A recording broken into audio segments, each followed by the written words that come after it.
Hello everyone and welcome back to Storky Farmstead. So the video you're fixing to see is recorded at the last pineapple plantation on all of Maui. So this plantation did what we call a pivot, and they moved into agro-tourism, which is what I do in Louisiana, to help support their farm. You can order an entire box of these pineapples to be delivered to your home. Amazing. They will pick them on Monday and they should be at your door by Wednesday. Guys, this is the most low acid tasting pineapple I've ever had in my life. Really sweet, really amazing. It's a hybrid pineapple. Please support this pineapple plantation, because what you're going to see at the end of the video is on our way out, I show you acre after acre after acre of citrus fruits. And the reason I'm showing you that is, as the plantation farms have sold out and gone out of business, investors from other countries have come in, bought up hundreds of acres of agricultural land on Maui, and they're now growing things like lemons, limes, oranges, mangoes. And you know what they're doing? They're now for the people of Maui. That food is going to be exported out. So all the agricultural land that could be used to feed the people of Maui are now being used to feed people in other countries, because California, they're crashing with their water system, and that leaves only Florida in the United States to produce the citrus that so many people purchase. So I'm asking you guys to support this pineapple plantation. Stop is going to be next to some pineapple plants that are in the flowering process. At that stop, we'll get off the bus and I'll explain to you guys the growing process, from planting all the way up to harvest. Tell you guys exactly how we do it and why we do it. Our second stop is going to be next to some pineapples that are almost ready to harvest. And at that stop, we're going to get off the bus again. I'm going to cut you guys some Maui gold. And my goal to you guys is to have you guys fall in love with it. Right? Amen. Has anybody tasted the Maui gold? All right, for you guys who haven't tasted it, I'm really biased, but I think we do grow one of the better pineapples in the world today. But you guys will make that final decision for me. Our last stop is going to be at our packing shed, and over there I'll explain to you guys how we get our food ready for market. And at the end of the tour, everybody gets to take some pineapple home. Okay, so you guys are going to get a pineapple each at the end of the tour. So you guys all get to share in the gold today. A little bit about your tour driver. I've been in a business for quite a while. I've been in pineapple for 45 years. Wow. And if you guys have any questions regarding pineapple, feel free to ask me. I should be able to answer it. If I can't, guys, I'll be very embarrassed. Exercise. You know, one of the things that's important now, you know, it's not that we're trying to be organic, but we want to try to be more environmentally friendly. And, you know, in the past when we farm pineapple all over the place, you know, we used a lot of herbicides and pesticides. And what hurt the island is, you know, when they dug wells in former pineapple and sugarcane lands, they found traces of those chemicals in the water. And one of the things that we decided to do when we took over the company in 2010 was kind of cut down on that, you know, rely more on the hand weeding and stuff. So you'll see weeds in a farm, you know, and it's not that bad, but you know, I'd rather see weeds in a farm than be known as farmers that contaminated water sources. You know, I think being more sustainable and friendly to the environment is more important than having the cleanest fields. You know, if I see fields, if I'm a farmer, I farmed for a long time.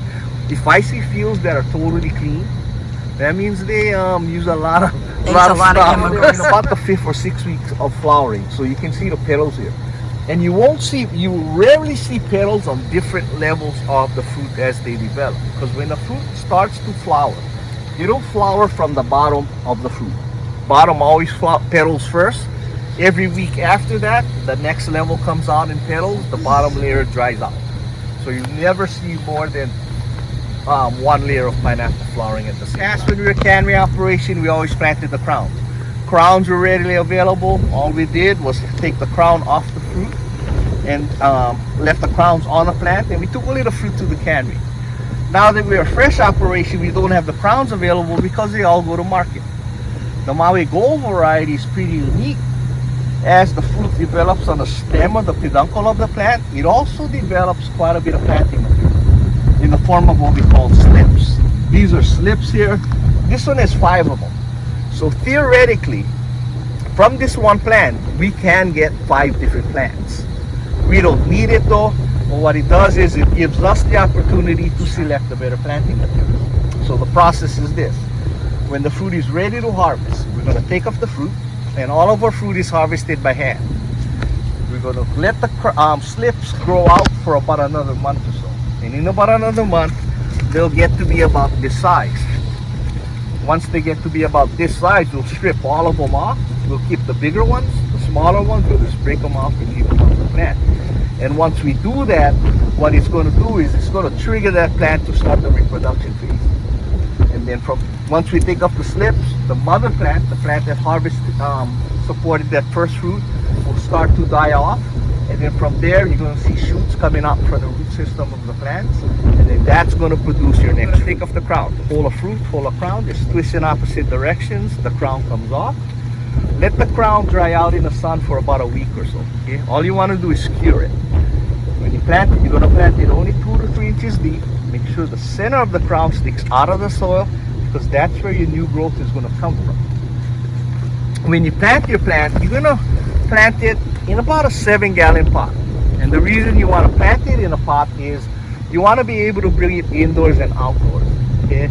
When it gets cold, bring it indoors. When it warms up, just bring it back out.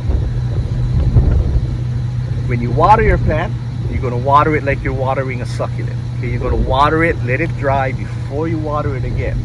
Pineapple does not like soil that is kept consistently wet, because it will develop a disease that we call wet feet. If it gets that, you start all over again. Want to fertilize? You can fertilize with something off the shelf. A 14-14-14, a 16-16-16, they all work. Just fertilize around the base of the plant maybe every week or every month or so. Okay? Once your plant gets growing, the waiting game begins. Okay? It will take you guys a little bit longer than us to grow a pineapple plant. The reason being, if you guys get cold, when it gets cold, the plant does go into dormancy. We can get our fruit in 18 months because we've got ideal growing conditions. You know, it's nice year round. Although we got the 4 seasons, they're pretty similar. Some gas for a couple days, take off the bag, your plant is going to begin to flower. The other product you can use is smoke. Same thing. Introduce the smoke, leave it for a couple days, take it off, begins to flower. Don't expect to see the flower when you guys pull that bag off though. It's going to take quite a while. It's going to take about a month for that flower to appear. Because when the plant starts to flower, the flower starts about the middle of the stalk and has to work its way up. The hint that your plant is going to flower, the center of the plant is going to start turning pink. And that's the sign that the flower is going to come out. From there, 7 to 9 months, depending on where you guys live, you get a fully ripe pineapple. So this machine was built in Tibia, Louisiana.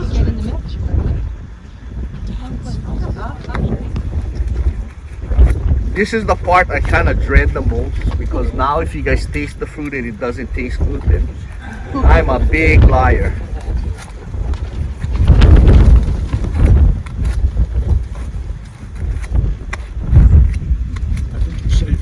Huh? The wind, the sand. You get it in your eyes too? Yeah. Oh, weed.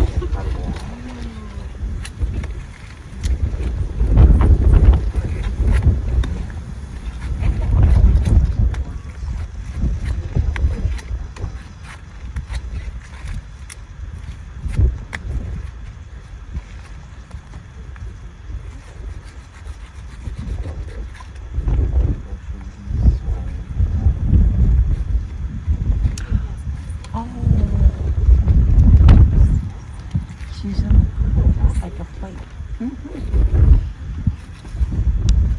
What's the acid level of this? Because I know that this one doesn't cause my mouth to like have fun. When we measure the acid on the Maui Gold, it can range from about 50 to 90 depending on the season.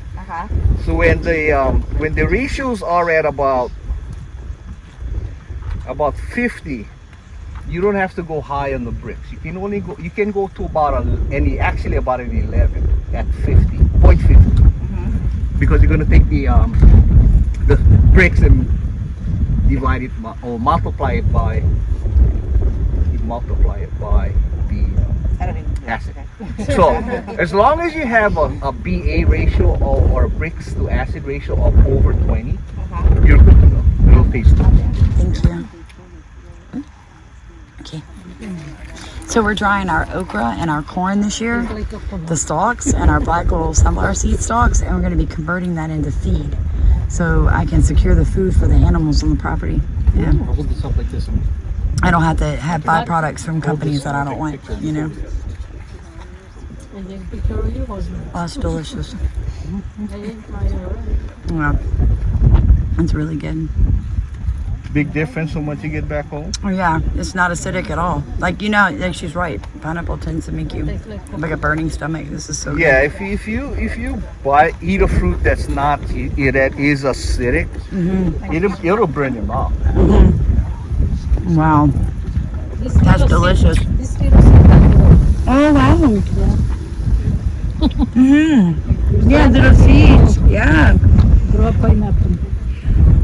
What do you think? That's delicious. Awesome. Right? Makes you want to move to Maui for pineapple? I said it's exactly what they're doing. This food is not for our, you see this oranges right there. This is not for our people. These orange fields